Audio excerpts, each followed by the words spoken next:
Agradecerles la presencia aquí a todos ustedes esta tarde y agradecer también la presencia de don Rafael Sánchez Valerón, que es cronista oficial de la Villa de Ingenio, así como a don Jesús Rodríguez Calleja, quien ha tenido la deferencia de presentar su libro La población de Agüimes en el siglo XVII y sus antecedentes históricos, una obra que nos va a ayudar a vislumbrar el entorno social y demográfico de Ingenio en ese contexto histórico. En esta obra, el doctor en Historia e investigador don Jesús Rodríguez Calleja expone el tratamiento metodológico de las fuentes de demografía histórica recogidas en el archivo parroquial de Agüimes para profundizar en el estudio poblacional referente al siglo XVII en el ámbito de la parroquia de San Sebastián, que se extendía por el territorio que actualmente conforman los municipios de Agüimes e Ingenio, así como de la zona situada en torno a la desembocadura del barranco de Tirajana, dada la lejanía de sus moradores con su parroquia matriz de San Bartolomé. El desarrollo central del estudio se basa en mostrar la evolución poblacional, tanto de manera general como en los aspectos concretos de natalidad, nupcialidad y mortalidad, así como las relaciones sociales y laborales, los fenómenos migratorios y en la distribución espacial de la población por los diferentes núcleos que se van configurando a lo largo del siglo.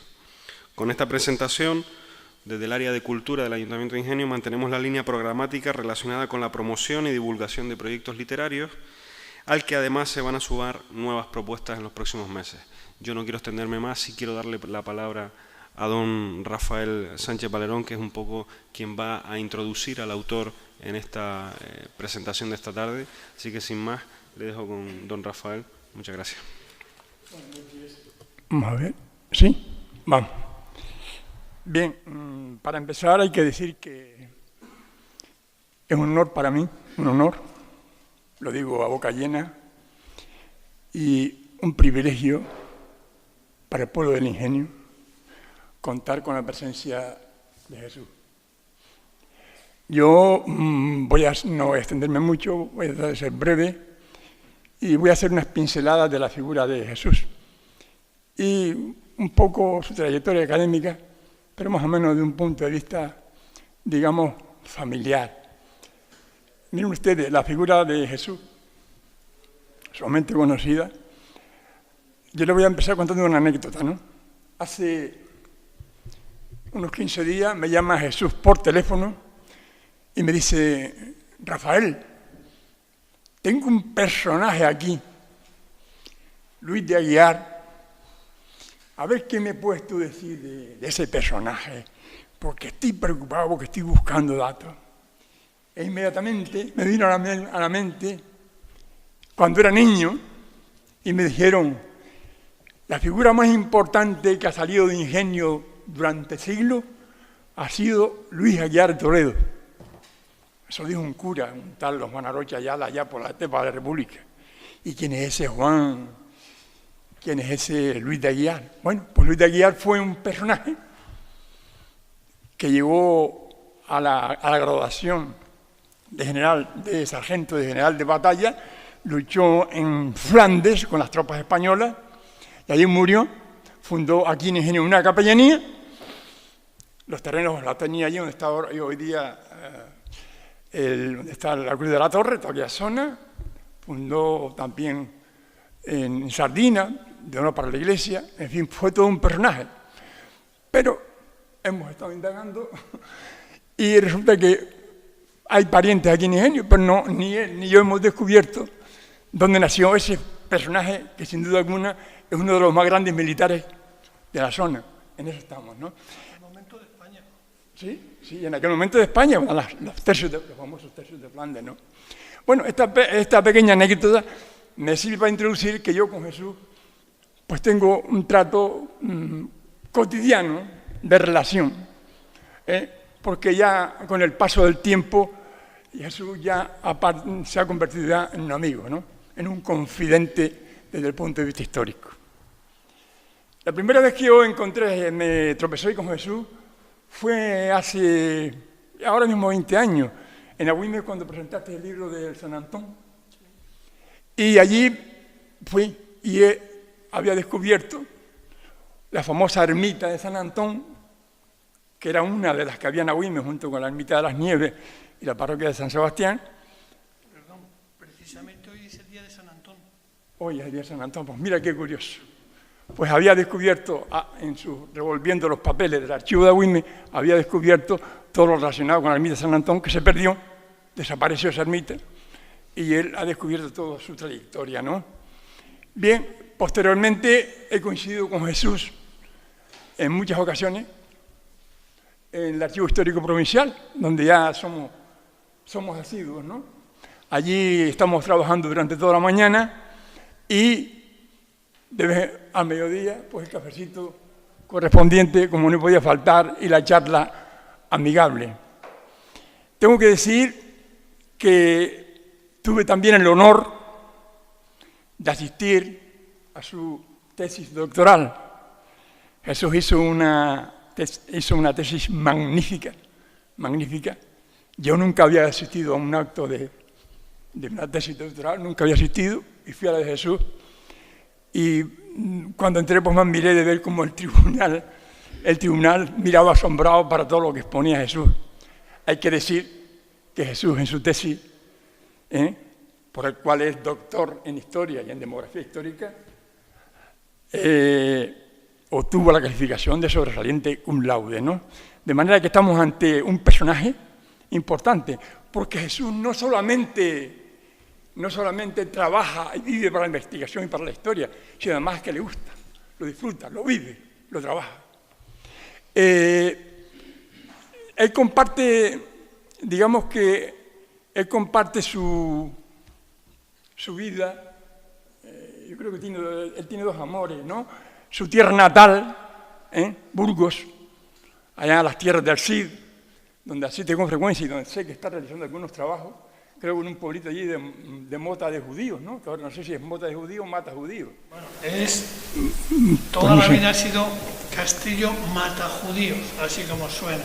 Pero hace 3 años, por relaciones culturales y diplomáticas, se cambió el nombre y actualmente se llama Castillo Mota de Judíos. ¿Vale? Sí. Hay allí un asentamiento de los judíos antes de la expulsión. Se está reconstruyendo ese asentamiento y bueno, y entonces decidieron por cuestiones de mejor nombramiento, ya lo de mata judíos y mata moros y todas esas cosas ya no están, ¿no? Entonces es el pueblo de mi línea materna. Yo muchas veces, cuando tenía que registrar alguna finca y decía que estaban en Castillo mata judíos, en el registro me decía, ¿me está usted tomando el pelo? No, realmente existe, ¿no? Está en el Camino de Santiago, no me voy a extender para que acabe mejor, está en el Camino de Santiago. Y por allí pasan millones de peregrinos al año. Una de las cosas que más fotografiaban los peregrinos era el letrero de la carretera donde ponía Castillo mata judíos. Ese letrero y otro hito del Camino de Santiago, que es la Cruz de Ferro, ya en el Monte Foncebadón en León, son las 2 fotos que más se repetían en el Camino de Santiago. Pues bien, después de este pequeño inciso, porque yo sé que él es una apasionada de su tierra, continúo un poco el relato, ¿no? Por hablar un poco, hacer una pincelada un poco de su vida, ¿no? Jesús nació en Burgos, ¿no? Yo tuve ocasión de estar en Burgos el año pasado presentando un trabajo precisamente sobre Alonso de Matos, la figura de Alonso de Matos en un congreso, y realmente es una tierra encantadora, ¿no? A mí me gustó mucho. Bueno, pero él decidió venirse, él estudió allí, en la escuela, estudió en la escuela de magisterio en la escuela universitaria de Burgos y decidió venirse aquí. Se instala aquí en Gran Canaria y, empieza como docente da clases en Tirajana, ¿no? Tira muchos años en Tirajana, por eso él tiene un montón de conocimientos sobre Tirajana y termina su vida laboral, la termina él en la Isleta, ¿no? Digamos que ahora mismo Jesús y yo estamos en el mismo gremio, en el gremio de los jubilados, ¿no? Por eso quizás ahora trabajamos más que lo que trabajamos antes cuando estábamos en la enseñanza, ¿no? posiblemente trabajemos más, aunque el resultado es más exiguo, ¿no? Yo con Jesús, también con Jesús comparto también una cosa importante, que es un poco la desilusión, digamos, ¿por qué no decirlo? El cabreo que nos anima siempre por nuestro trabajo, ¿no? Realmente es un trabajo ingrato, que muchas veces no tiene el resultado que nosotros queremos, que muchas veces no encontramos en las instituciones todo el apoyo que necesitamos. Dedicamos todo nuestro tiempo, toda nuestra vida a la investigación y al trabajo, y a veces, digamos, que nos sentimos un poco olvidados, ¿no? Eso también, esa conversación la hemos tenido siempre tú y yo, Jesús, y realmente, porque lo digo porque para editar este libro, el trabajo que le ha costado a Jesús, y porque me consta, ¿no? De manera que los que nos dedicamos a esto, pues estamos así, aunque hay un refrán que dice que el que se va al infierno por su gusto, que después vaya al diablo a quejarse, ¿no? Pero bueno, ahí estamos, ¿no? Jesús, después estando aquí a estancia, pues en la primera promoción de la Universidad de Las Palmas, pues empieza a estudiar la carrera de Historia y se licencia en Historia, ¿no? Digamos que a mí lo que me admira de él es la meticulosidad y el rigor en su trabajo. Hablo de manera personal, no por oída ni por lo que he leído, ¿no? Hablo porque lo conozco. Cada dato lo trata de contrastar al máximo, es un riguroso investigador, se pega horas enteras. ¿Cuál es su segunda casa? Pues sin duda los archivos parroquiales. Él ha estado por todos los archivos parroquiales indagando, pero sobre todo a mí, por la cercanía, lo más que me ha admirado ha sido su trabajo en la parroquia de Agüime. Él, gracias a Jesús, se ha logrado organizar todo el archivo parroquial de Agüime. Ustedes van al archivo parroquial de Agüime, hay una isla allí, ustedes se miran y está todo numerado y todo calificado y solamente piden y allí está presente porque él se encargó de calificarlo. Además, hizo otro trabajo importante, que fue los famosos libros de cuentas de fábrica del siglo XVI, que son libros que están, el primero sobre todo está casi a punto de desaparecer de lo podrido que está. Él se encargó de transcribirlo. De manera que lo que más importante es en esta zona, se lo debemos, por ejemplo, a Jesús, que es la organización, la forma de nosotros llegar a aquellos que tienen inquietudes por la historia. Bien, aparte de organizar el archivo en Agüime, pues bueno, también organizó el archivo en la parroquia de San Bernardo, Anaruca, ha escrito un montón de libros sobre Telde, sobre infinidad de artículos, ha hecho en la revista de Telde, pues también hemos colaborado en muchas ocasiones. El último libro que presentó, creo que hace tiempo también en Telde, sobre el puente con América, ¿no?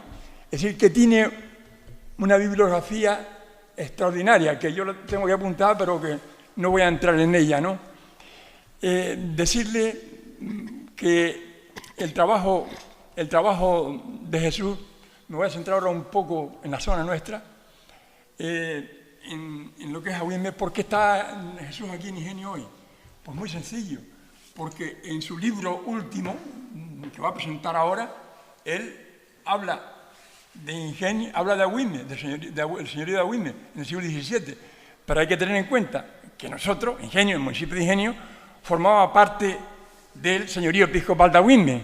¿Qué quiere eso decir? Que los que vivimos en Ingenio tenemos una rémora en la historia, porque siempre que se habla del señorío episcopal de Agüime, se piensa que es Agüime. Todo el mundo piensa en Agüime, nadie piensa en Ingenio, cuando realmente Ingenio fue una parte importante de lo que fue el señorío episcopal. Como ustedes saben, abarcaba lo que es el actual municipio de Ingenio y el actual municipio de Agüime. Por lo tanto, Ingenio formó parte del señorío episcopal de Agüime como lo fue Agüime. ¿Qué ocurre? Que allí estaba la capital, allí estaba el alcalde de Agua, allí estaba el alcalde real, allí estaba el alcalde ordinario, ahí estaba la escribanía, porque era la capital, las cosas como son. Pero quizá, digamos, la zona importante, la zona económica, por el agua que recibe de Guayadique, es la Vega de Aguatona, ¿no? Que es donde se va a desarrollar el pueblo de Ingenio. Por lo tanto, el trabajo de Jesús no es exclusivo de Agüime, por eso está aquí con nosotros, porque lo mismo que habla de Agüime, habla de Ingenio, porque eso es, digamos, un prejuicio que tenemos muchas veces todavía los que vivimos en Ingenio y Agüime, que siempre las cosas hay que verlas de un contexto histórico, no verlo en la actualidad. Es igual que cuando se habla del ingenio azucarero, pues siempre se habla del ingenio, porque el ingenio. Pero hay que pensar que en Agüime había cultivos de caña, y que en Agüime se hallaba la caña aquí. Por lo tanto, dentro de un contexto histórico, para bien o para mal, y hasta el siglo XIX, Agüime e Ingenio es lo mismo desde el punto de vista, digamos, administrativo, político e incluso religioso, aunque ese apartado religioso se va también a extender un poquito hacia Sardina, hacia Vega Grande, ¿no? Y tal. Pero los que creen que van a encontrar en el libro de Jesús un relato histórico como que hace el cronista, de especie de un cuentito, de tal, no. El trabajo de Jesús es un trabajo diferente, es un trabajo demográfico y árido, y a lo mejor cuesta trabajo hasta leerlo, pero yo creo que para entender la historia de este pueblo hay que leer el libro. ¿Por qué? Porque si él nos expone cómo era el señorío de Agüime en el siglo XVII, la natalidad, la mortalidad, los matrimonios, pero vamos, de manera meticulosa. Es decir, él ha tenido que coger uno a uno todos los nacimientos, todos los matrimonios y todas las disfunciones del siglo XVII para poder hacer el libro. Por lo tanto, no es un libro que sale de la inspiración de un novelista para contar su vida. No, hay que tener unos datos. Y esos datos tienen que ser contrastados. Y esos datos tienen que ser fiables. Bueno, eso es lo que ustedes se van a encontrar en el libro de Jesús. Es decir, un libro científico, un libro que nos hable. Pero es que este libro además tiene la ventaja de que tiene una parte que es dedicada a lo que es la demografía en general, al estudio de la población, ¿no? A cómo era la población del señorío, del cual Ingenio formaba parte, ¿no? Sino que además de esa población que él pone, además él hace una introducción de la historia de las ermitas, de cómo se formó el pueblo, de cómo se hizo la ermita de la Candelaria, y además la llena de anécdotas, ¿no? En principio, la primera parte, y ya en la segunda, él ahora nos hablará de eso, ya él entra a detallar todo lo que es la demografía, y en lo que él es un verdadero experto. En fin, no es que yo esta noche lo esté resaltando, pero yo creo que la figura de Jesús está aquí. Y además, la ventaja que tiene él es que Jesús, mira, quiero que vengas aquí él está siempre dispuesto. Ahora, por ejemplo, está en Tenerife, ¿no? Por ahí por Fania escribiendo un libro y organizando. Es decir, que él es un trabajador constante, incansable. Y yo, es que me asombro, ¿no? Además, como dije antes, estoy orgulloso de contar con su amistad, ¿no? De manera que, para terminar, decirles que el libro de Jesús es para el ingenio, que realmente es el marco en el que nos desenvolvemos hoy, es de obligada lectura si se quiere conocer lo que es la historia de nuestro municipio, del señorío de Agüime y por general del municipio de Ingenio. Les dejo con Jesús. Muchas gracias.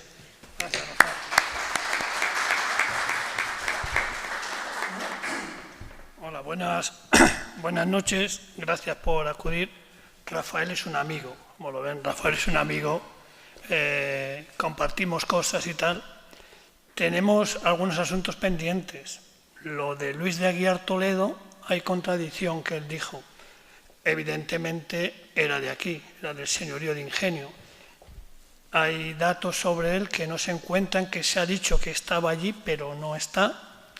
Y realmente otros lo han confundido con un pariente que se llamaba igual, Luis de Aguiar Toledo.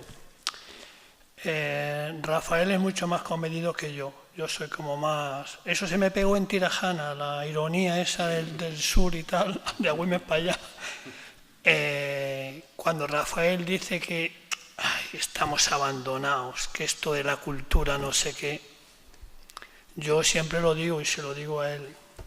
Yo tengo envidia a las vacas de las ferias de ganado. En todas las fiestas hay una feria de ganado y vienen las vacas. No voy a entrar que a los ganaderos les pagan y tal y cual, que también. Nosotros esto lo hacemos gratis, altruistamente, ¿no? Sino que a las vacas le ponen su pajita, le ponen su agua. Y lo peor de todo es que nosotros damos una charla y somos aquí 15 o 20, algunos amigos, generalmente siempre, y a las vacas van a verles todos. Los abuelos con los nietos, a la vaca más guapa, iba a decir con las mejores tetas también, le dan un premio y a nosotros pues nada, además, ¿no? Bueno, voy a empezar. El pueblo donde nací se llama Villaveta, que es un pueblo, vamos, aquello ya es... El de mi abuela era Castillo Matajudío y este es Villaveta, que está al lado y que tiene una magnífica iglesia, monumento nacional. Va a desaparecer el pueblo, la iglesia no, pero el pueblo desaparecerá. Cuando yo subía para aquí, yo hace que estoy aquí en Canarias 42 años y el día 27 hará 42 años y 2 meses. Y cuando subía, siempre que subo para Güemes o para Tirajana o vengo a Ingenio, me acuerdo de la gasolinera. Solamente desde el Carrizal hasta las factorías esas que había ahí, solamente existía la gasolinera, sin nada alrededor, que parecía un ovni y tal. Y yo siempre que llego aquí, fue lo primero que me impactó cuando yo llegué a Canarias, fue esa gasolinera. Está ahí, ahora tiene la fachada delante de Cepsa y demás, ¿no? ¿Vale? Aquí no venimos a vender el libro, venimos a explicarle. Si alguien quiere el libro, aquí voy a dejar unas tarjetitas y lo piden a la editorial. Llaman allí, porque además el libro, lo que hicieron, que la edición la subvencionó el Ayuntamiento de Agüimes, gracias a ellos esto salió adelante, se ha agotado, han pedido el libro de América, gente que serán originarios de aquí, entonces hoy no tenemos libros. El que lo quiera, aquí hay unas tarjetitas, la cogen el teléfono, lo piden. No sé si el Ayuntamiento de Ingenio hará alguna edición, ¿vale? Queríamos exponer cómo era esto, pero bueno, lo vamos a hacer a palo seco, como dábamos clase hace aquel tiempo y tal. En la portada del libro, como va la población de Agüimes, que era lo que pertenecía a todo el señorío, que ya Christopher y Rafael han dicho que no solamente es de Agüimes, sino de todo el territorio, en la portada del libro hemos puesto líneas de escritura antigua del siglo XVII. En la primera pone Villa de Agüimes, Cámara Episcopal e Isla de Canarias. En la segunda pone vecino de esta villa en el Ingenio. En la tercera, de esta Villa de Agüimes en este Carrizal. En la siguiente, Villa de Agüimes en Temisas. Y en la última, porque los historiadores hablaban que si en Temisas existió ingenio de azúcar, que sí, que no, que tal. Al final, cuando ya el libro estaba prácticamente en el horno, encontré el documento en el que aparece ingenio de Temisas, ¿vale? Ya no me voy a extender mucho en la introducción. El libro no llegamos aquí al siglo XVII, a 1600, no. Yo hago una introducción hasta que llegamos ahí. Hasta que llegamos ahí había gente, pero no sabemos cuántos porque no hay la documentación. Entonces hablo desde los primeros asentamientos aborígenes, a través de los yacimientos arqueológicos. Rafael ha escrito sobre ese asunto y en esos yacimientos arqueológicos, en todo lo que era el señorío, hay una identidad como un núcleo comarcal antes de la conquista que iba desde el Barranco de Balos hasta Ginamar. Las Palmas ni existía. Y el vértice como un triángulo, el vértice en Temisas, Barranco de Balos, Ginamar. Durante la época de la conquista, los castellanos llegaban por el puerto de Melenara y por el puerto de La Madera, la Torre de Gando. Todo eso, desde el Faicanato de Telde, se intentaba evitar. Claro, se menciona Telde, pero con esa gente estaban gentes de esta zona, ¿no? Acabada la conquista, se dio paso a los repartimientos y al obispo, para mantener la iglesia, le dieron esta zona. Tardaron casi medio siglo en amojonar hasta dónde va, los gobernadores le quitaron la posesión, el obispo les excomulgó porque alguien dijo que en el Carrizal había una mina de plata. Y entonces, bueno, le hemos dado al obispo y tal. Entonces, claro, la capitalidad de esta zona se puso en Agüimes. ¿Por qué?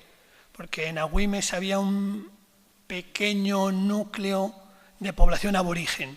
Entonces se aprovecharon aquellas casas y aquellas cuevas que había en aquella zona de Agüimes para poner ahí el núcleo capital de administración de toda la zona, y se hizo una primitiva ermita de San Sebastián. Y a partir de ahí empieza a funcionar esto, ¿no? La ermita de San Sebastián y la iglesia de San Sebastián a lo largo del siglo fue un desastre arquitectónicamente. Y ahora, para que vean dónde voy esto tiene influencia en cómo funcionó el señorío. Estaba prácticamente en ruinas, aquello era un desastre, hasta que al final desapareció y ahora está la magnífica iglesia de San Sebastián. Se intentó paliar con la ermita de San Antón, que hoy es la festividad, también aquella ha desaparecido, posteriormente con el convento, que también era un desastre, y al final eso va a influir en cómo eran las relaciones del señorío, ¿vale? ¿Cómo toma fuerza el señorío? Todo este territorio, el señorío toma fuerza con la implantación del cultivo de la caña de azúcar. Aquí es donde aparece el ingenio. El ingenio era como una gran planta de transformación. Algunos han dicho que actualmente equivale como a una central nuclear. Era una cosa novedosa. El azúcar se trajo desde Chipre y luego a Madeira, y de Madeira a Canarias, y en los lugares donde había buenas tierras, agua y madera para fabricar el azúcar, se puso el ingenio. El ingenio no solamente consistía, como dice Rafael, en fabricar el azúcar, sino había que plantar la caña. Se mandó cercar los terrenos para que los animales salvajes no fastidiasen la caña. Tenía que tener agua para regarlo, en fin, una gran infraestructura. No solamente se puso el ingenio aquí en la Vega de Aguatona, sino se puso un ingenio en Temisas que duró muy poco, e incluso otro en Tirajana. Y los Palenzuela, que tenían tierras en Tirajana, trajeron luego sus fincas hacia la zona de Sardina, pero aquello del azúcar al final acabó en fracaso cuando se descubrió América y pasó aquello a Cuba, a poner los ingenios en Cuba y los portugueses en Brasil, y acabó y tal. Pero fue esa infraestructura de cultivo y esa infraestructura de transformación fue lo que atrajo a gente a esta zona, ¿no? Tengo aquí algunos datos. Como dice Rafael, cuando transcribimos el libro de fábrica, vimos cómo se pagaba el diezmo, es decir, a la iglesia había que pagarle una 10ª parte de todo lo que se producía y de todo lo que se tenía, de las gallinas, de las vacas, del queso, de la lana, del azúcar. La primera relación que hay que se paga diezmo a la iglesia del azúcar fue en 1516 y se pagó media arroba de diezmo. Media arroba de diezmo significa que se cogieron 12 arrobas de azúcar. Total 138 kilos, es decir, que aquello empezó muy lentamente. En 1538 ya no hubo azúcar, ya no hay diezmo de azúcar y se pone ya no hubo azúcar, pero años antes, en los años de 1577, 1578 y 1579, en esos 3 años, se pagó de diezmo 100 arrobas de azúcar. Eso significa que se produjeron 1000, legalmente, porque siempre se trataba de pagar menos, es decir, 1000 arrobas de azúcar que equivalen a unos 13.000 kilos de azúcar. No solamente es la caña, sino había que pasar la caña entre los 2 rodillos, luego cocer aquello, la gente que traía la leña, es decir, una gran infraestructura. A partir de ahí se acabó el azúcar y se convirtió en otra serie de cultivos, ¿vale? Esto así como fue apareciendo el ingenio, que es en lo que estamos, ¿no? Claro, estas rentas del azúcar que salían de aquí beneficiaban a la parroquia de San Sebastián.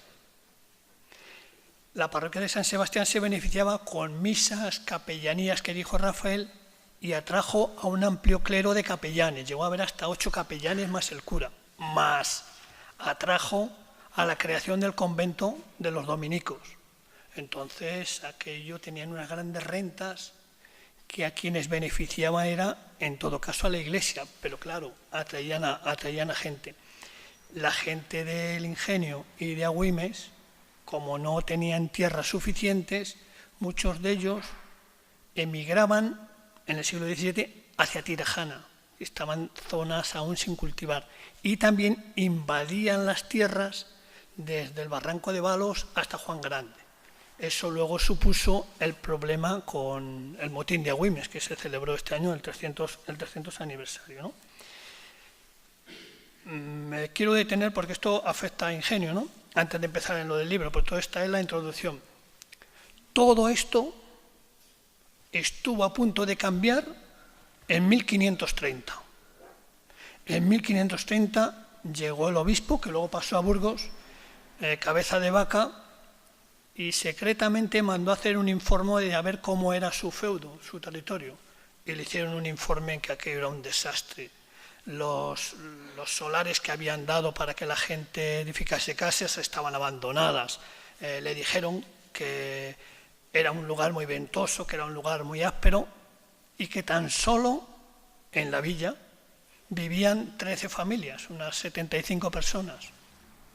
Y además, la ermita de San Sebastián, que era ya parroquia, estaba hecha una porquería, tenían que volver a edificarla. El obispo se cogió un cabreo y dijo, no, tengo informes de que mi señorío puede mantener a 200 familias y aquí esto está abandonado. Se cabreó y dijo, vale, si los vecinos del señorío quieren que mañana mismo trasladen la parroquia de San Sebastián a Aguatona y que dejen en Agüimes una ermita en honor de San Sebastián. Pues no, ahí estuvo a punto de cambiar la historia. No quisieron quedarse en Agüimes y a partir de ahí sigue ya todo el asunto y tal, ¿no? ¿Vale? El libro, como dice Rafael, no se centra, porque ahora con el boom este de la genealogía no se centra en fulanito y tal, no, el libro es trabajo de demografía histórica, que lo comparo con otros lugares, y es como él y yo que somos profesores y tal, aquí habrá más gente, cuando llegamos a un sitio nuevo, lo primero que preguntamos es ¿cuántos profesores hay? ¿De dónde eres? Del Carrizal. ¿Cuánta gente vive allí? Es decir, de cuántos eran y cómo eran. Y luego ya acaso se pregunta quién es el alcalde, quién es el director, quién tal. De eso es de lo que va el libro, ¿no?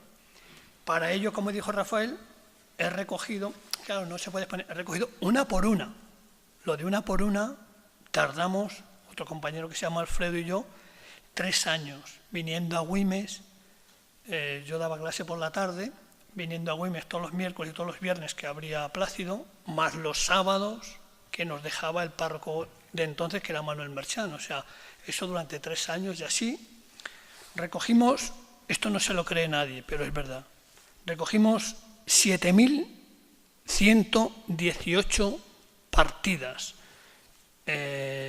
contando las de bautismo, las del matrimonio y las de defunción.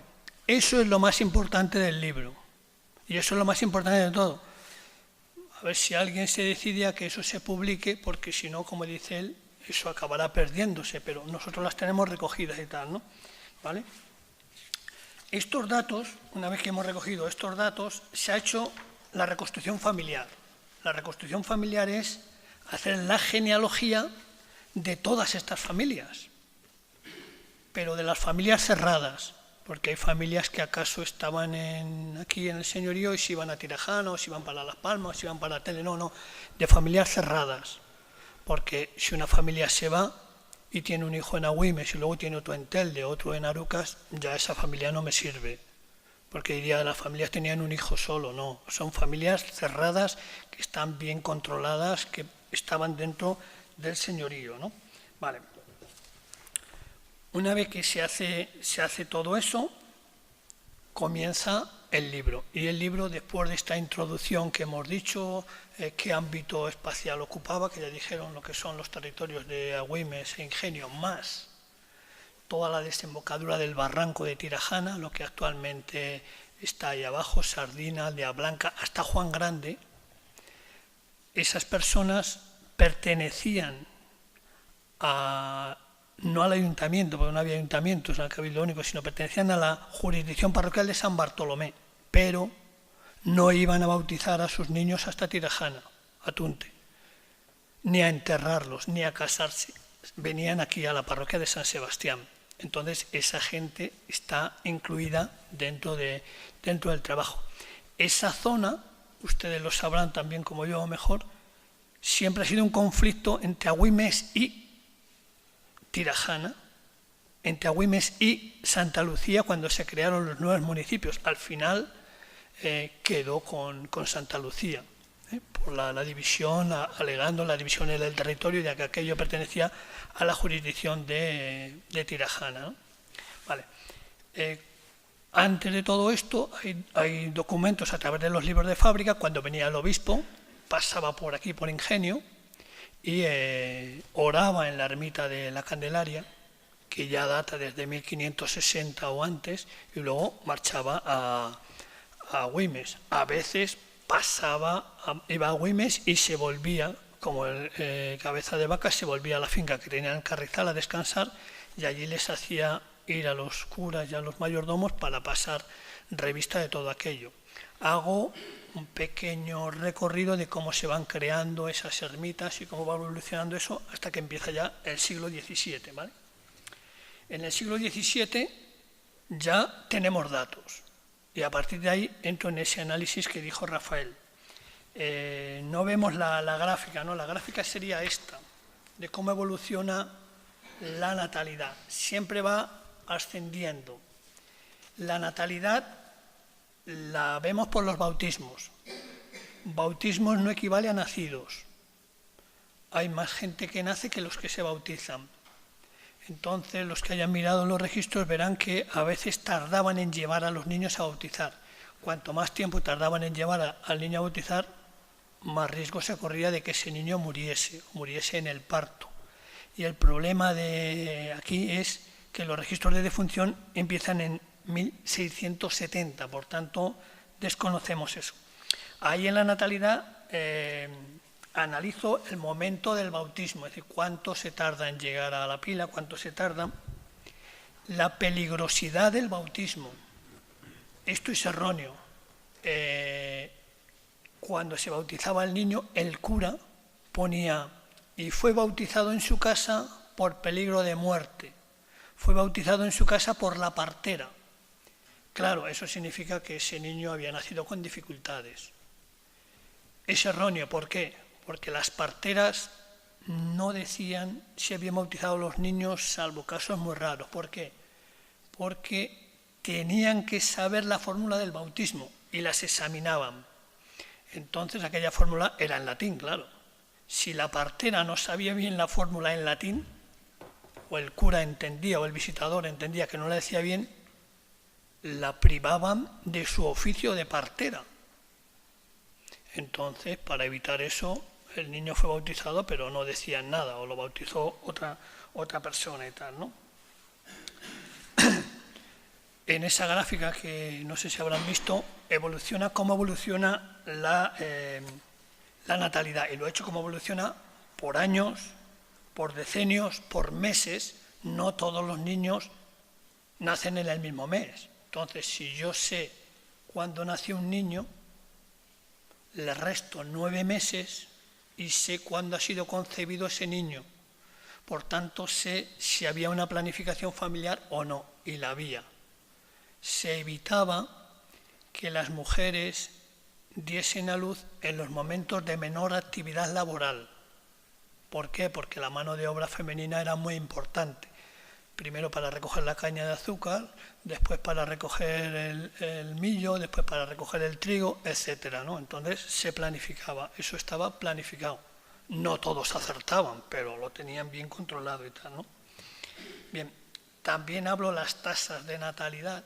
Los nacimientos múltiples son los nacimientos de gemelos. Y hay una tasa establecida de nacimientos de gemelos, porque el cura lo dice, bauticé a 2 niños, hijos de un mismo vientre, a la misma vez. Entonces sabemos y prácticamente sigue la tendencia natural de los nacimientos múltiples. No todos los niños son, llamémosle, normales, legítimos, sino que los niños, la Iglesia, los clasificaba en legítimos, hijos de padres legalmente casados. Hijos ilegítimos, en los que lo que más abunda es hijo de madre soltera y padre desconocido. A veces sí ponen quién era el padre. Y luego hijos de ambos padres desconocidos. Ya ahí entraríamos en cómo estaba eso, por estupros, por hijos de un señor con una esclava que no decía quién era el padre para que el niño no adquiriese la condición de esclavo, etc. Aquí tengo un cuadro, pero bueno, le voy a explicar. En Agüimes, la ilegitimidad en el primer cuarto de siglo fue del 5%. A lo largo del siglo fue descendiendo esa ilegitimidad. Es un error. En Las Palmas, la ilegitimidad en ese primer cuarto de siglo era del 11,42, una zona urbana. Fue descendiendo hasta el 3,25. Y en Telde, que está aquí al lado, la ilegitimidad era igual que en Agüimes, el 6,34, y fue descendiendo al 3,22. Es decir, que en Agüimes y en Telde la legitimidad descendió la mitad. En Las Palmas descendió el 70%. ¿Quiere decir esto que había una mayor moralidad? No. ¿Por qué? Porque en Las Palmas se creó la cuna de expósitos. Entonces, estos niños ilegítimos, para evitar que apareciesen como niños ilegítimos, se abandonaban en la cuna de expósitos de Las Palmas. Es decir, una noche nacía tal, llegar de aquí hasta Las Palmas era muy fácil, ¿no? Llegar de aquí hasta Las Palmas, dejaban el niño en el entorno y me volvía. Y además la madre muchas veces se convertía en ama de cría que el Cabildo Catedral le pagaba. Por tanto, hay que tener en cuenta esos casos y tal, ¿no? La mayor proporción de estos niños ilegítimos son hijos de madre conocida y el padre no, el 71%. Luego hay hijos de ambos padres no conocidos, el 25%, y hay hijos, 4, en este caso, que los padres sí son conocidos. En estos casos son bien por denuncia de la madre, que dice, y quiero que usted apunte que este hijo es de... y allí quedaba. O, estando bautizando a este niño, vino y dijo que era su padre. O porque ambos padres estaban esperando una dispensa para casarse, ¿vale? Luego hablo de los nombres. No todos se llaman igual. No todos se llaman igual. Es decir, ¿por qué se pone un nombre? Yo creo que todo el mundo sabe por qué se llama así.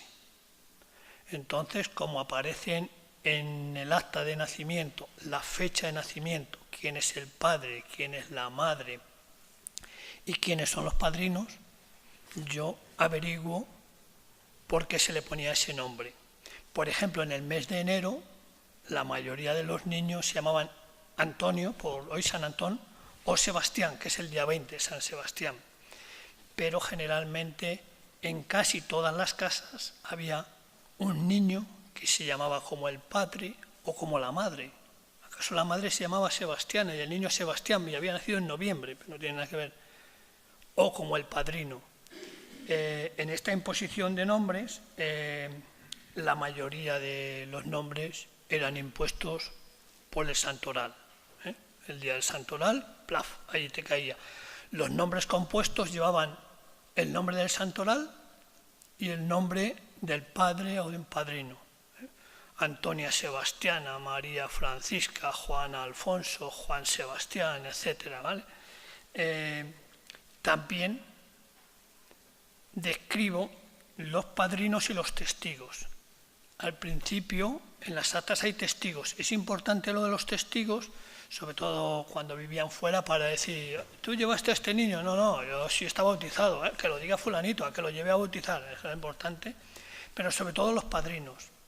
Los padrinos es importante porque nos dicen la relación de los padres con los padrinos, de dónde eran los padres y los padrinos, a ver si eran gente próxima y sobre todo si eran familia, si esa protección se extendía a lo largo de la familia. Pero lo más importante de los datos de los padrinos es que dicen sus cargos. Eran alcaldes o clérigos o cargos de milicias o gente que pasaba por aquí. Claro, con eso luego yo hago la relación de estos cargos de milicia. Esto así a grandes rasgos va lo de la natalidad. ¿Vale? La natalidad no siempre es constante, sino varía. Y la natalidad está influenciada por las pestes, por las plagas, por las hambrunas. Cuando había una hambruna, la gente no se casaba, los matrimonios descendían, los bautismos descendían, etc., ¿no? Se trataba de resolver aquel problema con la invocación divina. Rafael, en el programa de fiestas que he elogiado ahora, dice que ya en 1606 se llevaron las imágenes hasta Güemes para pedir que cesase la peste que se había desarrollado y tal, ¿no? Hay años muy concretos en los que hay plaga y peste, que allí nacía muy poca gente y se moría los más desfavorecidos, claro. Y otros huían, emigraban a lugares donde no había peste. A veces les alcanzaba la peste, o sea, llegaban y morían igual, ¿vale? Y también había esclavos, había niños que tenían condición de esclavos. Los esclavos llegaron aquí cuando se implantó el cultivo de la caña de azúcar para trabajar en los ingenios. Cuando acabó el cultivo del azúcar, siguió habiendo esclavos. Los primeros esclavos eran esclavos capturados. Se llegaba a África, se capturaba esclavos, se pasaban a Cabo Verde, se vendían y llegaban aquí a Canarias y se repartían. Los esclavos del siglo XVII son esclavos ya de procreación. Es decir, las esclavas tenían hijos con sus dueños. A veces me dicen que no lo diga, pero bueno, los mayores dueños de las esclavas eran los clérigos. ¿Vale? Entonces, los hijos de esclavas eran hijos de esclava y padre desconocido. Hay a veces que los hijos de las esclavas son de matrimonio entre propios esclavos. Y en el siglo XVII, de los 104 esclavos bautizados en la parroquia de San Sebastián, 8 fueron esclavos comprados en mercado. Tan solo llegaron 8 esclavos adultos. Bueno, esto así a grandes rasgos es la natalidad. Luego nos metemos en la nupcialidad, a ver cómo eran los matrimonios.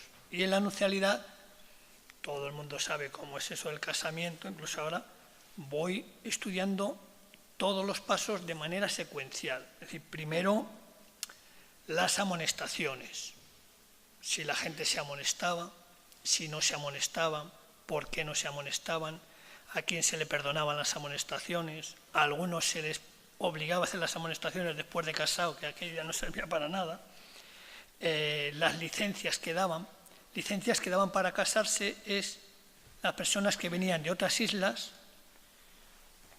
que tenían que acreditar que eran hombres libres, es decir, hombres solteros, o personas que venían de la península que tenían que acreditar que eran hombres solteros para poder casarse. Bueno, actualmente todos conocemos casos de bigamia, que luego aparece que estaba casado allá en Luxemburgo o en Colombia, tal, pero bueno, imagínense en el siglo XVII. El cura allí con unos testigos decía que sí, que era un hombre soltero y se casaba y le daban la licencia. Claro, en las actas de matrimonio aparecen las licencias que se concedían. Desconocemos las que no se concedían, que posiblemente hubiese también, ¿no? Y luego estaban los impedimentos. Los impedimentos hay de todo género. Los mayores impedimentos son los de relación familiar. Los impedimentos de relación familiar, pero había otros impedimentos que ponían los padres porque no querían que se casase, pero al final todo aquello se resolvía pagando. Es decir, tú eras primo de la novia, primo segundo, primo tercero o lo que sea, pagabas, te ponían una pena económica y otra pena religiosa, te casabas, pero al final no te quitaban la familiaridad, seguías siendo igualmente de familia, ¿no? Entonces, bueno, hay penas como muy chocantes, es decir, cuando eran primos, incluso, a veces era cierto y otras veces hasta mentían, incluso para pedir la licencia decían que habían tenido ya relaciones carnales, ante aquello ya no quedaba más remedio que darle la licencia y tal, ¿no? Luego vas a la reconstrucción familiar y tienen el hijo al cabo de cierto tiempo, o sea que era mentira, pero bueno, otros no, otros era verdad y tal. Luego aquellos les obligaban durante 3 domingos a ir a la parroquia, ponerse allí delante del altar en rodillas, con una vela encendida en la mano, la mujer barrer la iglesia, él ir todos los viernes al crucero, allí al Calvario a rezar una estación del Rosario. Si había una procesión a llevar la cruz, el primero que abría la procesión era aquel con la cruz y todo el mundo diría, mira, Antonio, tal, no sé qué, e iba para allá. Si había obras en la iglesia había que llevarla acá, tal, le ponían aquello, pagaba, lo casaban y después gloria, ¿vale? En esta evolución aparece lo mismo. ¿Cómo evoluciona la nupcialidad? Sería esta gráfica.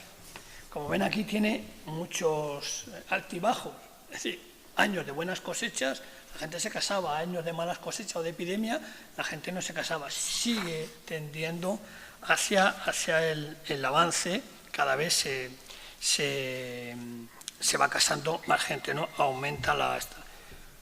Luego vemos, como dije antes, cuándo se casaban, en qué meses y en qué estaciones se casaban. Generalmente otoño era cuando más se casaba la gente después de las cosechas. Los meses de mayor casamiento eran agosto, septiembre y octubre.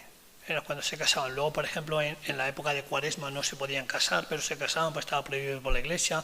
En la época de Adviento también, pero bueno, se va haciendo todo ese asunto, ¿no? ¿Vale? Luego vemos las tasas de endogamia y las tasas de exogamia. Las tasas de endogamia son los que se casaban entre vecinos dentro de todo el señorío, o los que se casaban con gente de fuera y tal, ¿no?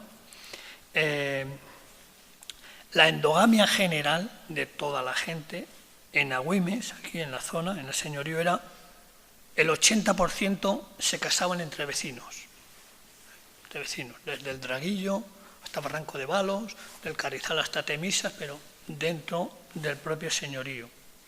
En Telde era menor, el 78%, era más amplio, más cercano de Las Palmas y tal. En Arucas era mucho mayor, lo voy comparando, ¿no? El 86%. Y en Moya, menor, el 78%, ¿vale? Luego, el resto, es decir, en Agüimes sería el 20% de los matrimonios se celebraban entre alguien de Agüimes con una persona de fuera, o una persona de fuera con alguien de Agüimes. Generalmente, de ese 20%, el 15% correspondía a las mujeres. Las mujeres del señorío, el 15% se casaban con gente de fuera. Es decir, que hombres de fuera venían a casarse a Agüimes, mientras que hombres del señorío que se casaban con gente de afuera tan solo alcanzaba el 5%. ¿Vale? Ahora esto es muy diferente. Ahora ya el uno se casa, mira, aquel chico que fue alumno mío ya es de la isleta y tiene la novia en las huesas, o sea que ya nada, se va cambiando todo esto, ¿no? Vale. ¿Qué condición tenían los que se casaban? Ya sabe que hay componentes solteros y componentes viudos, es decir, soltero con soltera, la mayoría de los matrimonios. El 83% de los matrimonios eran entre solteros. En Telde era el 80%, en Arucas el 88% y en Moya el 85%. Como ven, prácticamente similar, salvo el Telde, ¿no? Y luego hay viudo, un hombre viudo con una mujer soltera, el 8%. En Telde lo mismo, 8,77%. En Arucas el 7,26% y en Moya el 9,02%. O sea, también prácticamente igual, ¿no? Luego, un soltero con una viuda, en Agüimes el 5%, en Telde el 6%, en Arucas el 3% y en Moya el 3%. Y viudo con viuda, matrimonios entre viudos, aquí el 3%, en Telde el 5%, en Arucas el 1,63% y en Moya el 2,60%. Es decir, que prácticamente se llevaba una línea tendente. Claro, Telde va diferente porque tenía un ámbito semiurbano rural. Hay que tener que en Telde también estaba Valsequillo, tenía más relación con Las Palmas y entonces va diferente, ¿no? Luego viene la reconstrucción familiar. La reconstrucción familiar es cómo eran aquellos matrimonios.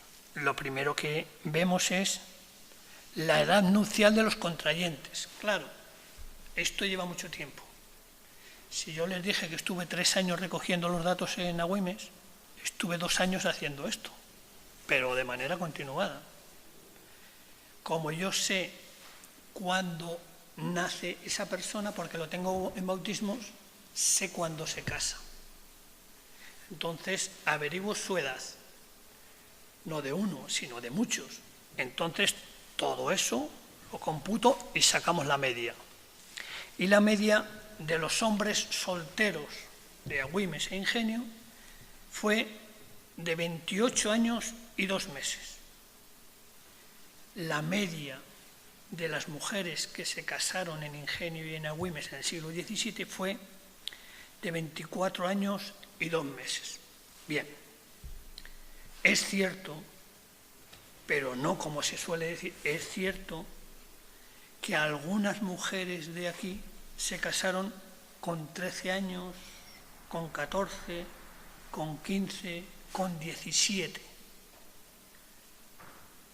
A partir de esa edad ya comienza a aumentar. Esta sería la gráfica, no sé bien, esta sería la gráfica, como ven aquí es donde hay más cantidad de hombres y de mujeres. El hombre más joven que se casó, que ha averiguado, tiene 19 años. La edad media, la edad donde más se casaban las mujeres estaba entre los 21 y los 29 años. Y las mayores edades de casamiento de los hombres entre los 23 y los 31. De la misma manera que he dicho que es cierto que hubo mujeres que se casaron con 13, 14, 15, 16 y 17 años, también hubo mujeres solteras. Por si alguien no ha perdido la esperanza, también hubo mujeres solteras. Ahora estaría ahí, ahora esto estaría ahí. También hubo mujeres solteras que se casaron con más de 40 años, pocas. Prácticamente, si eso lo llevamos a la actualidad, tendríamos que empezar a partir de los 35 para adelante. Evidentemente, también habrá gente que se casa a los 18, 19 y tal, pero la media ahora pasaría ampliamente de los 30 y tal, ¿no? Cuando pasan las edades y tal, ¿no? Vale, esto sería la edad del casamiento, ¿no? Ya sabemos cuándo se casan, a qué edad se casan, y como tenemos los bautismos, sabemos cuándo ese matrimonio, ese y todos tienen su primer hijo. Yo sé cuándo se casa ese matrimonio y sé cuándo tiene ese primer hijo, porque llega a la iglesia y bautiza al hijo. Lo sé de varios, no de uno, lo sé de varios. Entonces, el nacimiento del primer hijo a partir de la fecha del matrimonio es el siguiente. Antes del matrimonio, los que tenían dispensas y tal, antes del matrimonio, porque le estoy esperando tal, antes del matrimonio, el 1,56% tuvieron el hijo. En Arucas el 1,39%. En Moya, que hace un poquito más de frío, el 2,40%. Y en Telde, exactamente como en Arucas, el 1,39%. Es decir, que el comportamiento humano es similar en Arucas, en Telde, en Agüimes, en Ingenio y en bibliografía que he visto, tengo datos de gente que ha estudiado esto, y en Inglaterra la media es exactamente igual. O sea, es un comportamiento humano que es exactamente igual. Antes del 9º mes, y no podemos decir que era prematuro, por 2 razones. Porque un niño prematuro en el siglo XVII, sus esperanzas de supervivencia eran prácticamente nulas. y 2, porque los padres cuando nacía el niño tardaban un tiempo en llevarlo a bautizar.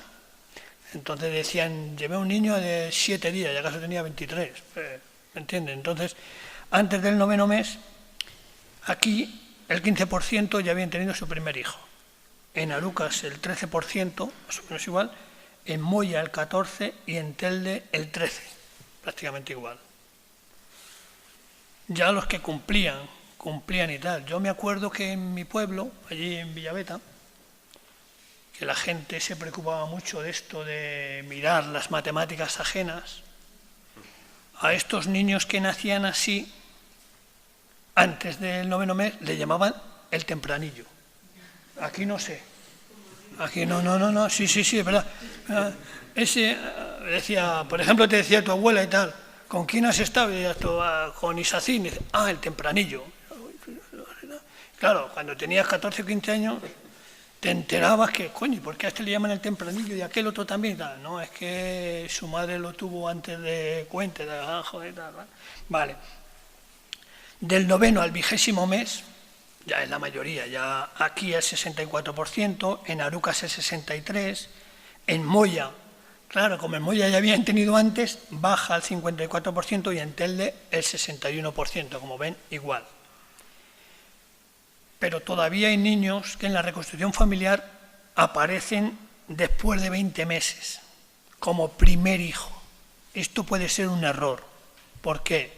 Porque el primer hijo pudo haber muerto y como no aparecen defunciones no lo controlamos. Puede ser un error, pero aparecen primeros hijos entre el mes 20 y 3 años, que son 36 meses. Aparece ya un 13%, aquí un 15% en Arucas, otro 15% en Moya y otro 15% en Telde. Los datos coinciden. Quiere decir que puede ser real o que las deficiencias registrales pueden ser las mismas, pero puede haber errores. Y primer hijo a partir de los 3 años, ya prácticamente es imposible, pero porque habría otro hijo anterior, pero que no lo detectamos, ya aparece aquí el 6%, en Arucas el 8%, en Moya el 12%, y en Telde el 8%, salvo Moya, que se desvía de todo, como ven, todo lo demás sigue tal, ¿no? Bueno, en esa reconstrucción familiar, como no pudimos ver aquí, verían cómo he hecho la reconstrucción familiar, sabemos los hijos que tienen esos matrimonios. Todo el mundo tenía 14 hijos y tal. No, es verdad que hay personas que tenían 14 hijos y 11 y 9, pero también hay matrimonios que no tenían hijos, ninguno, o 1 o 2. Eso nos hace que la media de hijo por matrimonio se situaba en 4,09. 4,09. Este dato es importante porque quiere decir que las familias medias eran de 4,09 más los padres 6, más la abuela 7 y el 0,9, 8. Es decir, que en cada casa sí, menos en las viudas solas, pero en las casas en que vivían hijos y padres, como mínimo había 7 u 8 personas, de media, claro. Pero ese era el follón, ¿no? ¿Vale? Luego he hecho un trabajo sobre los espacios intergenésicos. Los espacios intergenésicos es la diferencia que hay entre un hermano y otro. La diferencia que hay entre un hermano y otro. Bueno, esa diferencia también aparece aquí en una gráfica, que no la podemos ver, pero vamos, se lo digo, que en esa diferencia de espacios intergenésicos, la media entre unos y otros hijos suele situarse entre 22 y 28 meses.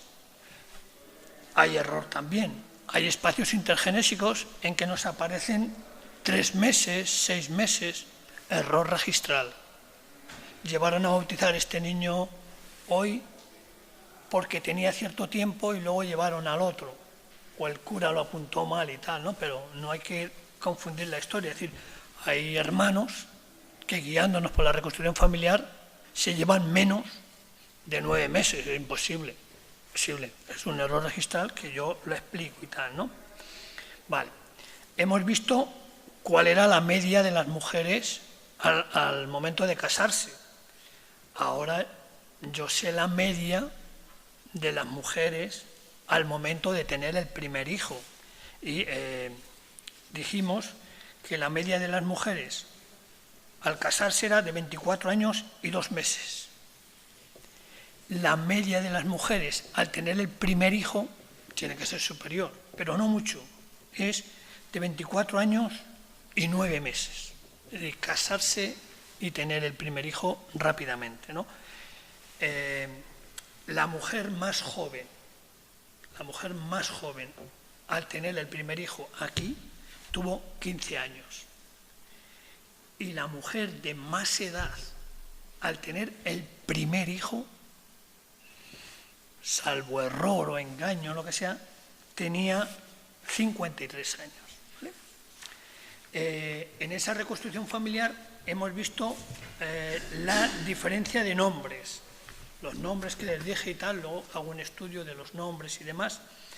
Aquí se pusieron 117 nombres para niños diferentes y 126 nombres para mujeres. Es una gran variedad de nombres, una gran variedad de nombres.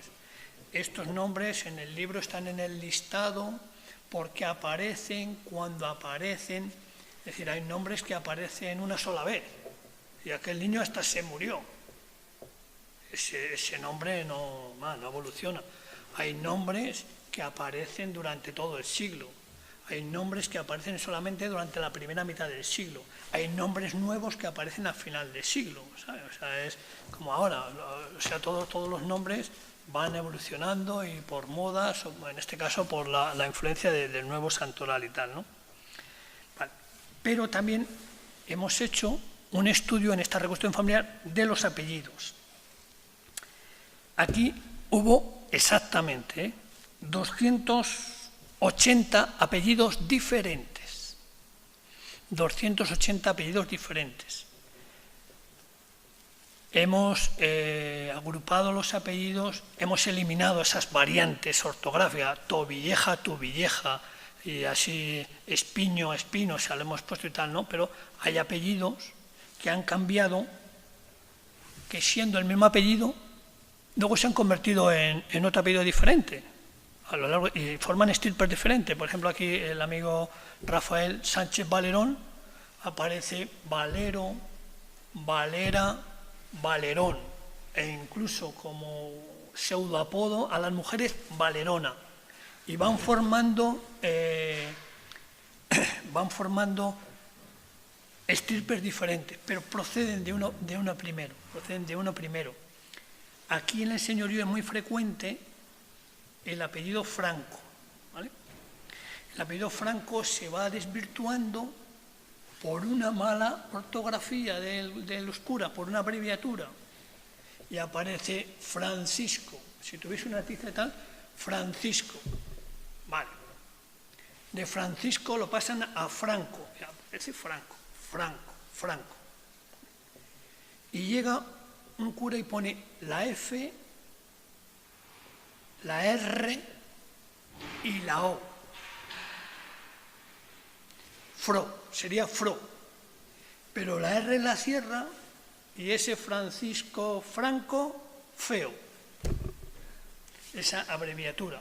Y aparece y sigue para allá, y sigue para allá, feo y tal, ¿no? Y apellidos, por ejemplo, el Betancourt, que varía, o Yáñez, Llanes, etcétera, van cambiando, ¿no? Los apellidos van cambiando, pero bueno, hemos hecho ese estudio de los apellidos. Los apellidos como los nombres, no siempre se utilizaron los mismos. En el primer cuarto de siglo se utilizaron solo 128 apellidos, de esos 280, solo 128. En el segundo cuarto de siglo, 159. Se introdujeron 52 nuevos, pero se repitieron 107 y se abandonaron 21. Bueno, así sucesivamente lo voy haciendo. En el último cuarto de siglo se utilizaron ya 202 apellidos, nuevos que aparecieron 42, repetidos 160, perdidos 78 y recuperados 8, que empezaron pero luego se recuperan.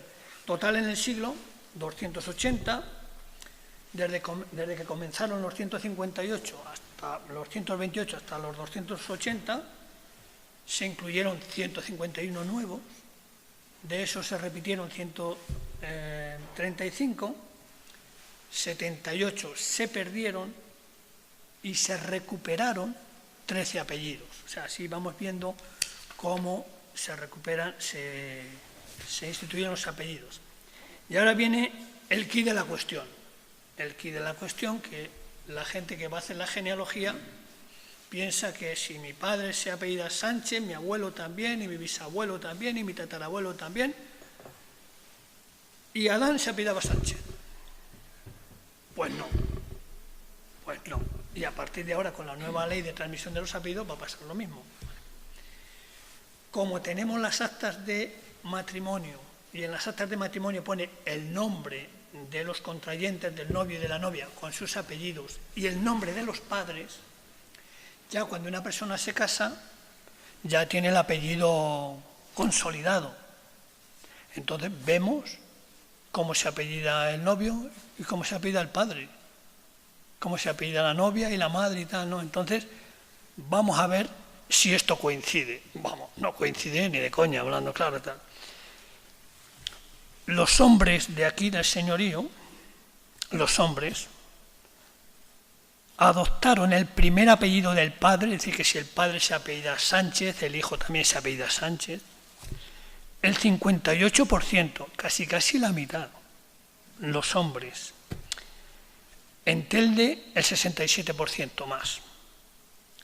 Las mujeres, aquí, aceptaron el primero de su padre solo el 27%. Y en Telde, el 24%. Lo de Telde es, como dijo Rafael, es que hice la tesis y va de lo mismo, ¿no? Claro, la tesis la comparo con Arucas y Moya, y a Güemes Ingenio lo comparo con Telde. Por tanto, esto, claro, dice, es que va a presentar una tesis, pero es que este trabajo no es porque estemos aquí, este trabajo es mejor que la tesis, porque lo comparo con la tesis. ¿Vale? O sea, por eso le digo lo de Agüimes, Arucas y Moya. Telde solamente lo puede comparar con Arucas y Moya, de otro trabajo que tenía, pero ya Agüimes Ingenio lo comparo con Telde, Arucas y Moya, y con Las Palmas y Santa Cruz, ¿no? Los hombres de Agüimes adoptan como primero materno, el primero de la madre, en el 19%, en Telde el 14%.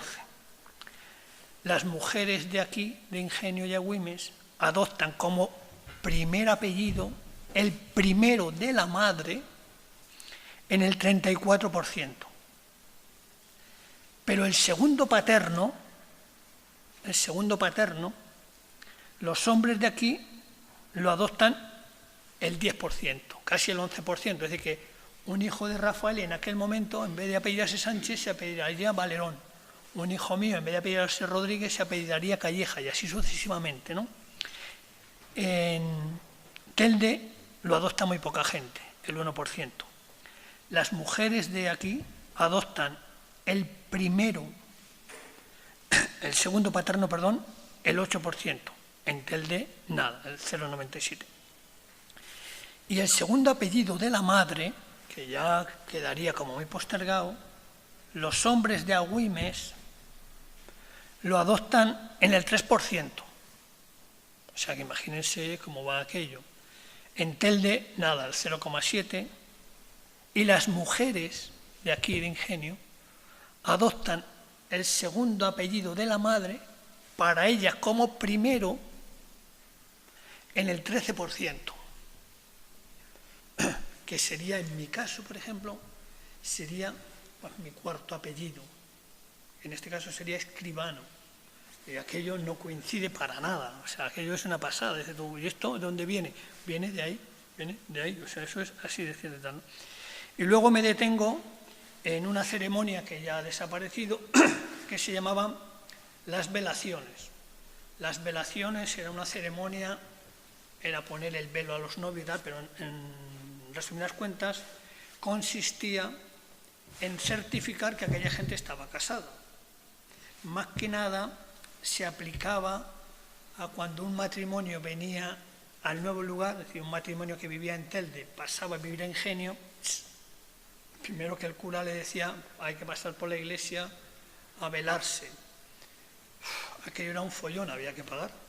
Aquello era un follón y los obispos cuando llegaban a la parroquia lo primero que les decían a los curas, la gente no se vele, que lo pongan en la tablilla ahí a la entrada de la iglesia, estos están excomulgados y no se velan en 2 meses y tal. Entonces he hecho un estudio de cómo se cumplía aquello. Al final se velaba todo el mundo, pero hay gente que tardaban hasta 2 años, tenía que velarse en los 2 meses pasado el matrimonio. Es importante el dato de las velaciones, no por esto que se completa, porque muchas veces el cura pone al lado, murió ella, pasaron a América, pasaron a Tirajana, entonces ya sabes que ese matrimonio no se quedó aquí, sino que se marchó, no se veló aquí, y el cura, si viene el obispo, a mí no me diga nada que este se marchó para Telde, se marchó para Arucas o se marchó para Tirajana, ¿vale? Y luego viene la mortalidad. Ya hemos visto los nacimientos, así, no sé si me estoy enrollando mucho, los nacimientos, los matrimonios y todo el asunto de la reconstrucción familiar, y luego viene ya uno, se muere. El problema de la natalidad de este lugar es que los registros de defunción comienzan en 1670, por tanto, solamente tenemos 20 años para explorar. Es cierto... se me ha olvidado una cosa, que iba a decir ahora, me recuerda, ¿no? Los lugares de casamiento, que lo dije antes, están los lugares de casamiento. Según la norma, había que casarse in facie ecclesia, que dice decir, delante de la iglesia, y había que ir a la parroquia de San Sebastián.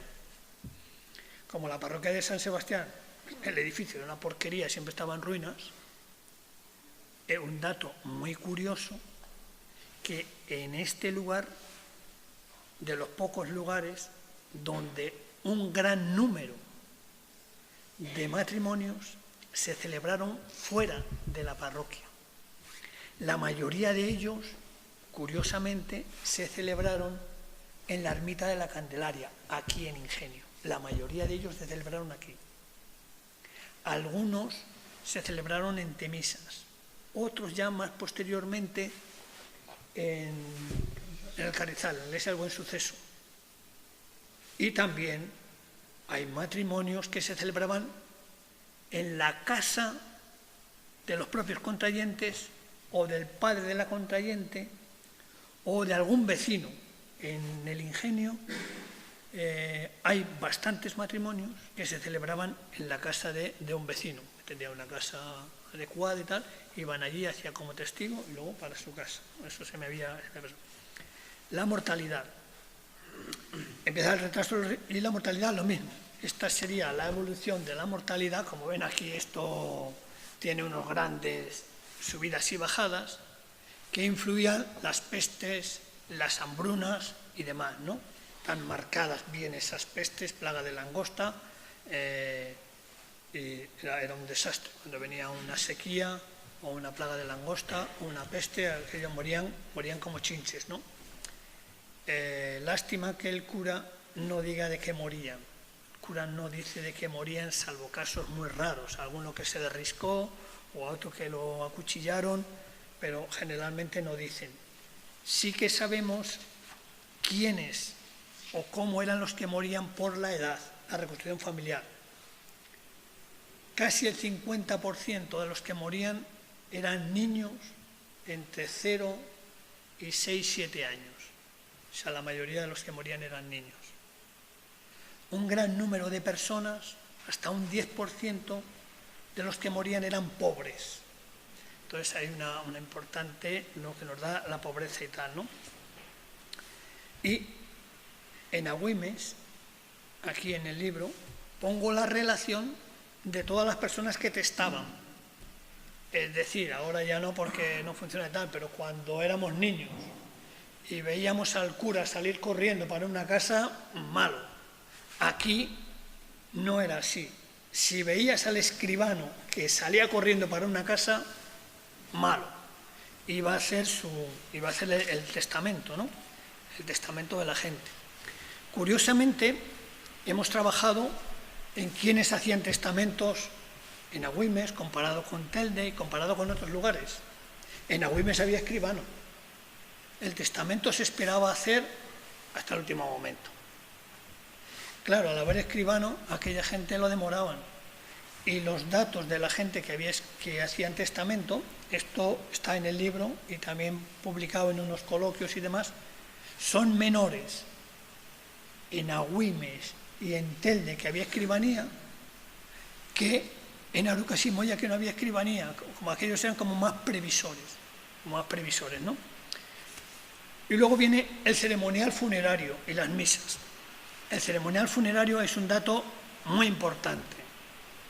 Es uno de los aspectos más ricos que hay en los registros parroquiales de Agüimes. A veces aquello no se entiende. O sea, no se entiende porque eso no tiene un sentido demográfico, de decir cuántos mueren, quién... No. Tiene un sentido económico. Y este buen registro afecta sobre todo al ingenio. Una cosa muy significativa. El ingenio y Agüimes están relativamente cercanos. Entonces, se puso como de moda, digamos, claro, el que tenía dinero es cuando alguien moría aquí en el ingenio, venía el curato, que se llamaba el cura, el sacristán, los monaguillos y los mozos de coro, a buscar el cadáver, acompañado de 1, 2, 3, 4, 5, 6, 7 capellanes y toda la comunidad de frailes del convento de Santo Domingo.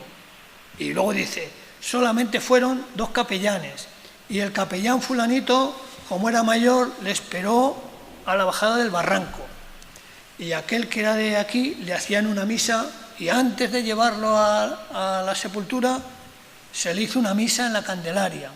Gente del Carrizal también subían para arriba, le hacían una misa en la Candelaria y para Agüimes, ¿no?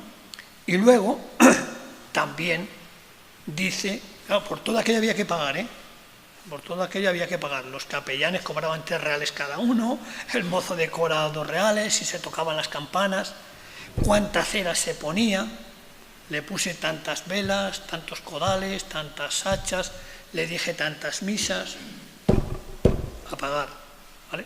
Pues claro, los señores mayores todavía conocerán aquello de los entierros de primera, de segunda y de tercera clase y tal, ¿no?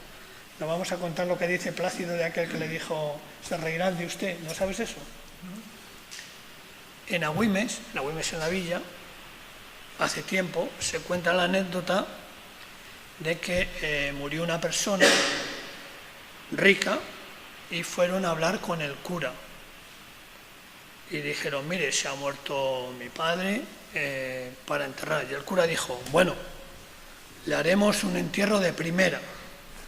Y dijo, no, un entierro de tercera, cuando se enterraban los pobres.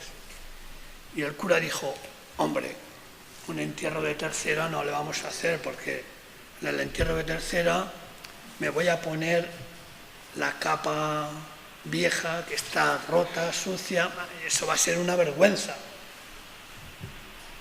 Y el hijo del difunto dijo, sí, la vergüenza será para usted, pero no para el muerto. Entonces había que pagar, ¿no? Aquí han dicho que es más caro que un entierro de primera, ¿no? Sí, es más caro el entierro de primera, sí, primera, segunda, tercera y tal, ¿no? Con la gente aquella, un entierro de 3 curas y demás, ¿vale? Y luego había gente que Mendizábal puso remedio a aquello. Había gente que dejaban las capellanías, es decir, todos sus bienes o parte de sus bienes, para que perpetuamente, por siempre, jamás, así se escribía, me digan sobre la noche y día de agua que tengo en la acequia de Aguatona, me digan 7 misas rezadas. Y claro, había que pagar aquello y tal, ¿no? Entonces, sobre las casas, sobre las tierras, sobre el agua, y aquello cada vez estaba mucho más endeudado y tal, hasta que vino Mendizábal con la desamortización y acabó con todo aquello. Ya no se le dice misa a nadie, ¿no? Directamente. Pero en estos 30 años de funciones que hay en los registros de Agüimes, de acuerdo con las misas que se decían solo el día del enterramiento, porque había gente que decía que me digan una misa de cuerpo presente, el cabo de 9 días y el cabo de año, que es lo que hacemos ahora el funeral. El funeral es a la semana y luego el cabo de año lo que llamamos de aniversario y tal, ¿no? Y también que se me digan una misa por el guardián del convento de Telde, 3 misas por los frailes, otra a San Antón, otra a la Candelaria, otra a mi padre San José, otro al santo de mi nombre, se llamaba Rafael, a San Rafael, etcétera. Se llamaba a Cristo al dulce nombre de Jesús o a las llagas de Cristo, etcétera. Y todo aquello había que pagarlo. Entonces, en esos 30 años he evaluado que aquí en Agüimes, en la parroquia concretamente, por los vecinos de toda la zona, se encomendaron a los frailes y capellanes y curas de Agüimes unas 3.500 misas, a 3 reales cada misa. O sea que era una gran renta, por eso había un gran clero importante, ¿no? ¿Vale? También aparece, es importante, los lugares de enterramiento. En la introducción hablo, en Agüimes hubo problemas por la posesión de las sepulturas. El obispo mandó hacer un censo de quiénes tenían sepultura propia y quiénes no. El que tenía sepultura propia no pagaba, los demás tenían que pagar sepulturas, desde 2 reales hasta 45 reales, y ponen dónde se sepultaban. Desde la entrada de la iglesia, al lado de la puerta chiquita, debajo del coro, al lado de la pila del agua bendita, en el cuerpo de la iglesia o en las capillas. El arcediano Espino, que tenía capilla propia, se enterraban allí sus familiares. Claro, las sepulturas, o sepulturas de pobres y de esclavos, y sepulturas de niños. A veces en una misma sepultura se enterraban 2 niños para pagar menos, no eran hermanos ni nada. Se enterraban juntos y pagaban 2 reales, no cada uno y tal. El valor de las sepulturas es como cuando vas al teatro. Cuanto más cerca estás del altar mayor, más caras son las sepulturas. Cuanto más cerca estás de la puerta, más baratas son las sepulturas. Porque por allí se supone que pasa todo el mundo y todo el mundo te pisotea. Ahora, había personas que por devoción decían: yo quiero que me entierren en una sepultura de pobres. O quiero que se me entierre al lado de la pila del agua bendita, pensando que el agua bendita le iba a pasaportar mejor para el cielo. Y había otras personas, no se enterraban con caja, como ahora, se enterraban envueltos en una sábana blanca. Era lo más económico, pero lo enmascaraban de una manera alegre, llamémoslo así, diciendo: quiero que se me entierre envuelto en una sábana blanca, a imitación de cómo lo fue nuestro Señor Jesucristo. Ahora, los que querían llegar antes al paraíso decían, o salir antes del purgatorio, decían: quiero que me amortajen con el hábito de San Francisco, generalmente, como los franciscanos, como más piadosos y más pobres, la pobreza y tal, quiero que me amortajen con el hábito del Señor San Francisco, y aquí muy pocos, pero también con el hábito de nuestro padre Santo Domingo, del convento de Santo Domingo, algunos con el hábito de San Agustín, hombres y mujeres. Lo del hábito generalmente no era un hábito nuevo, lo del hábito era el hábito viejo de un fraile que daba su hábito viejo. Se suponía que el fraile aquel estaba rodeado de santidad y al fraile le compraban un hábito nuevo y a la tierra, iba para la tierra, ¿vale? Bueno, se sepultaban en la parroquia y en el convento. O sea que si algún día levantan allí, porque la parroquia ahora se ha hecho un poco más hacia el sur, o en el convento, que aquello está de estudio, si algún día hacen excavaciones, allí aparecerán estas personas que están allí, ¿no? ¿Vale? Y luego aparece, por último ya, el crecimiento vegetativo. El crecimiento vegetativo es la diferencia entre los que nacen y los que mueren. Solo se puede hacer a partir de 1670. Esto sería el crecimiento vegetativo. La línea de arriba, los que nacen, la línea de abajo, los que mueren. Como ven, hay años en que las muertes superan a los bautismos, los años de crisis, ¿vale? Luego hablo de la distribución espacial de la población, es decir, dónde vivía la gente, de acuerdo, cuando dicen ahí, hay 58 lugares diferentes, 58 lugares diferentes. A El Ingenio en concreto le mencionan como El Ingenio, el barrio del Ingenio o el barrio de la Candelaria. De esas tres maneras lo van mencionando a lo largo del siglo. Hay un anexo con estos lugares, incluidos los que pertenecían a Tirajana y tal, ¿no? Y luego me detengo un poco en la sociedad. ¿Cómo era aquella sociedad? La sociedad es el grupo dominante. El grupo dominante estaba compuesto por los regidores. Los regidores, como ahora, como los diputados del cabildo, porque solamente había un ayuntamiento, cabildo único, y los regidores. Estos regidores aparecen aquí, en Ingenio y en Agüimes, siendo padrinos de boda o de bautismos. Yo aquí en Agüimes y en Ingenio tengo una pequeña duda ahí con Rafael en que una vez vino el obispo, se supone que son alcaldes, pero viene el obispo y dice, y nombré regidores de la villa. Pero claro, no eran como regidores perpetuos, al principio del siglo XVI, ¿no? Nombraban regidores. También, aparte del escribano, los alcaldes de agua. En el señorío había 3 alcaldes. Bueno, uno era el alcalde de agua, que vigilaba todas las acequias y todo aquel follón y tal. Varios alcaldes de agua llegó a haber. Y 2 alcaldes. El alcalde real, que era puesto por el rey, bueno, por el regidor de Las Palmas, el corregidor, y atendía a todos los asuntos criminales. Y el alcalde ordinario, que era puesto por el obispo.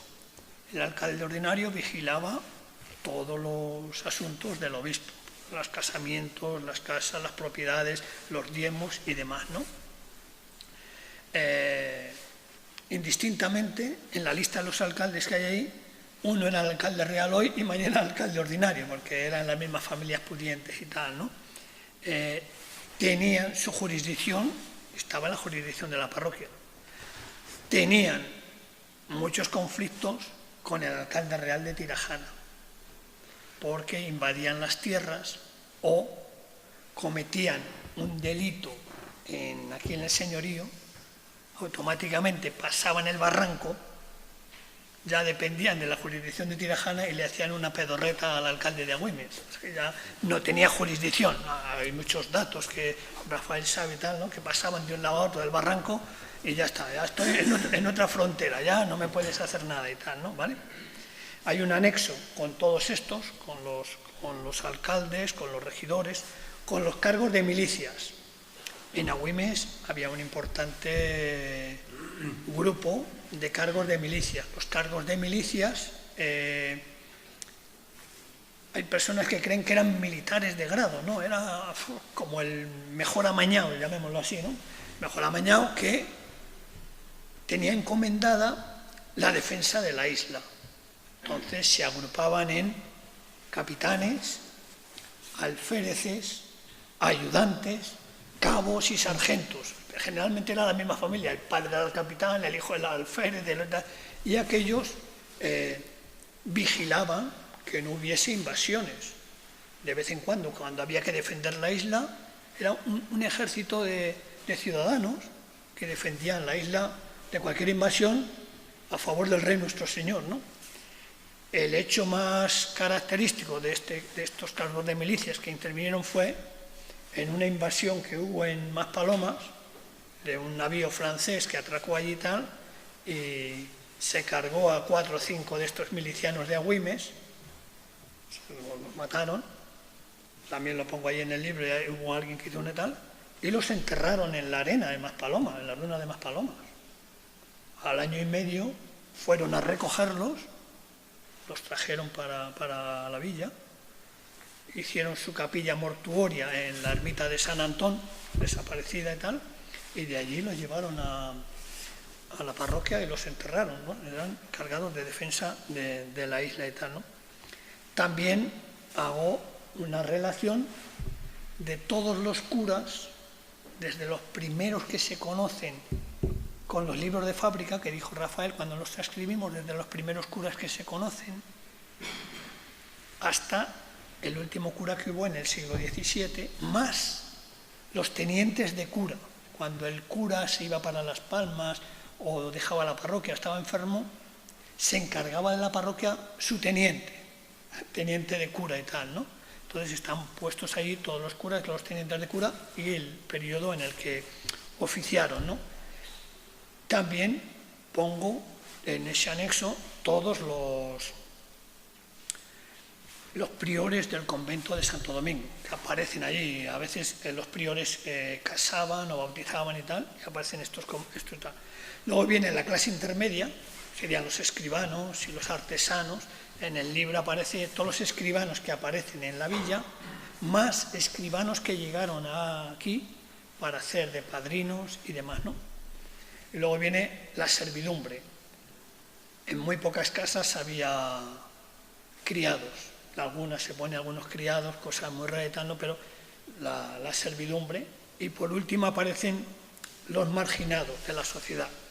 Los marginados de la sociedad, que eran los ilegítimos, el 3% de la población, los expósitos, que eran los niños abandonados, que nada, el 0,27, muy pocos niños abandonados, los esclavos, 19%, y los pobres, que solamente puedo llegar hasta el 10% de pobres, porque cuando muere uno dice, enterré a fulanito pobre o pobre de solemnidad o en una sepultura de pobres. Ahora, así hay hasta el 10% de los difuntos, pero claro, si entierras a un señor que es pobre, se supone que toda su familia o parte de la familia también es pobre, ¿no?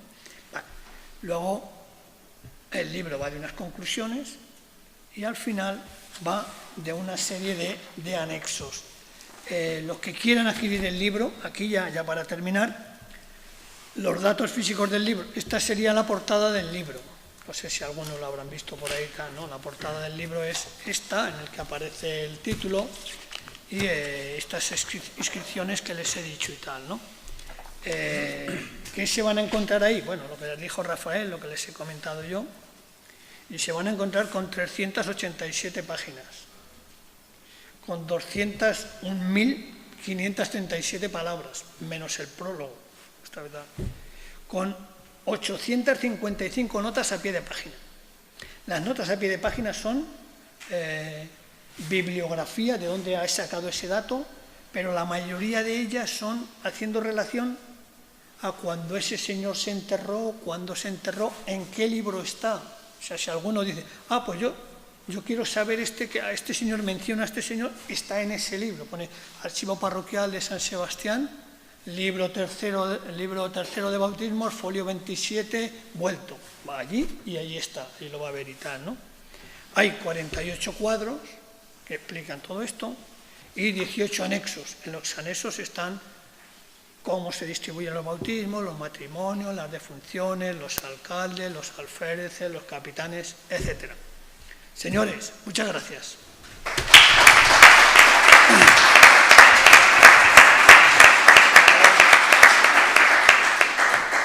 Yo, por deformación, siempre que daba clase digo, ¿alguna pregunta? Si quieren hacer alguna pregunta, si me invitan otra vez vendré. Pero si me quieren hacer alguna pregunta a ustedes, mejor que me la hagan ahora, porque si no, luego ya no van a... Aquí tienen estas tarjetitas, las cogen. Darle las gracias, sin duda alguna.